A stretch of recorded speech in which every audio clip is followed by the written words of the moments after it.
he admitted to me before the meeting that he'd prefer to crawl into his bed and not reemerge for a few weeks. It is precisely for these three reasons that he is up here today to deliver his speech titled, Life's Beach. Dive in. Please show your love to Toastmaster Nate Bowe.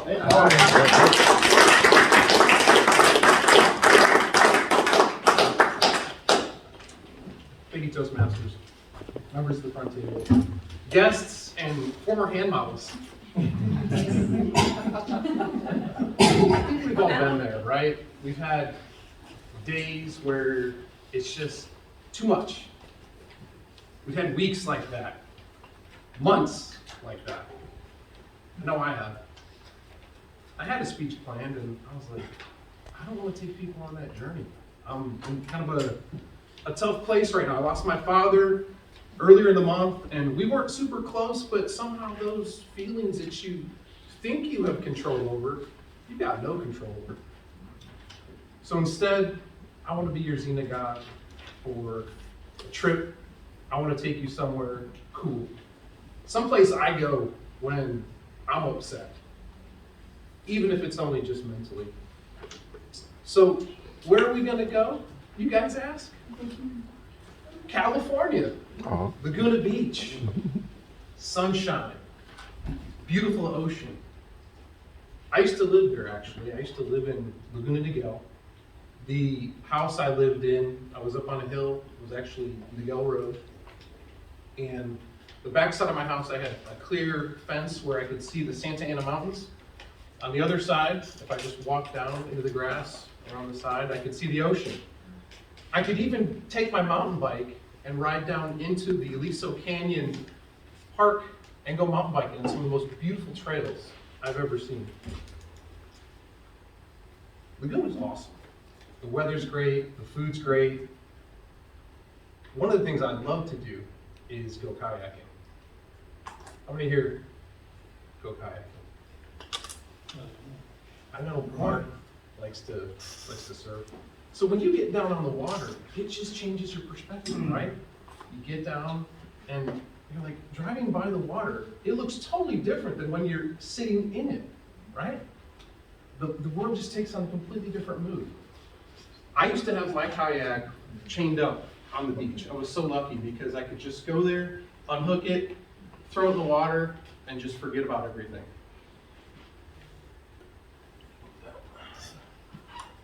Take it, bring it down. This kind of looks like a kayak.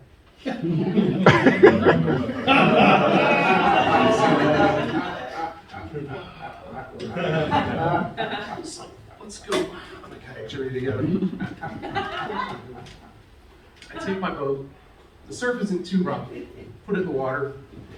I start paddling. I didn't have a plan, but I saw Catalina Island. How many here have seen Catalina Island? What I didn't realize is, while it looks like it's right there, it's not right there. And the other thing is, I'm like the most stubborn person I know. The voice in the back of my head as I'm going to Catalina Island, out of nowhere, is saying, dude, like, what are you doing? Really? Catalina Island? And then the stubborn part of me is saying, you know what? No, we got this. I got supplies. I got my cell phone in a bag, and I got a knife, a dive knife that I had strapped to my ankle, because the last time I was snorkeling in that very beach, I was in the water about 6 to 8 feet, and I got lifted up, dropped right down on 2 huge tiger sharks. Massive. And I was like, I tried to inhale as much air as I could, and I tried to like just gently flip away. I'm like, okay, I got this. So I had a knife on my leg. I got a cell phone. What I didn't realize is I also got a boat with a hole in it. I see a little water in there. I'm like, I guess I could take the phone out of the bag and bail the water out with, bail the water out with the bag. Whatever. Going to Catalina. I keep going. And I think I probably made it halfway. And if anyone's been in the deepest, darkest ocean, whatever I was in was way darker than the beautiful water that I had set out on. And the ocean has a rhythm to it. I don't know if you guys have ever felt it, but when you get really far out there, kind of like Survivor style, you don't want to paddle up against these large waves. You kind of want to paddle down them because you get a little speed for the next one. So I'm doing that. And I realize there's a lot of barge traffic coming through here. This is probably not a good idea. And then that voice back there, the one that's like, dude, you got this. He's like, hey man, you might want to.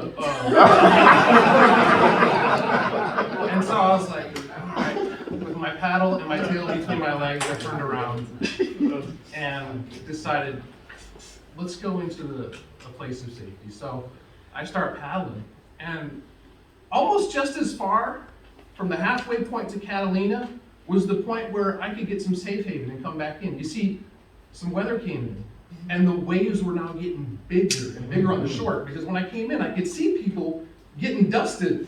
I saw surfers getting torn up. I saw skimboarders getting just decimated. And it was a shore break where it was probably 5-10 feet at least, because I could just hear it going boom, and I'm like, if anyone's trying to take a kayak back into the shore in that condition, you'll have both voices telling you how stupid you are. So, I get on the phone, and I'm pretty far out, but I was able to get my wife. I said, hey, would you be able to meet me at Doheny Beach? Okay, Dana Point, actually, it's past Doheny Beach. I thought, if I can just get there and get to the safety of that harbor, I'm good. So she's like, oh my God. She's like, I gotta be able to school out of him. So she gets the car, and she's like, well, where are you? And I could see her on the beach with my son. I see kids playing and laughing. It's just like everyone's having a good time, and here I am, I'm like, I'm gonna kill myself. I got my boat filling with water, got my adventure, got both voices in the back of my head worried. This is great. Anyway, to make the long story short, I finally get to my destination. I turn this 3-ring S show of a mess into something that allowed me to be here with all of you. And I'm gonna be honest, if I was your tour guide on that, I promise you guys I wouldn't take you to Catalina Island. We'd probably just go around, look at some of the seal islands, we look at some of the areas where the sharks are, and say, oh, look at those, aren't those cute? But I promise I wouldn't take you out to Catalina Island. My challenge for each of you guys is to take something difficult, flip it on its head, like I flipped this lectern. Take your mood, take your attitude, take the things that are hurting you, run straight at them, and conquer them. Thank you, Toastmasters.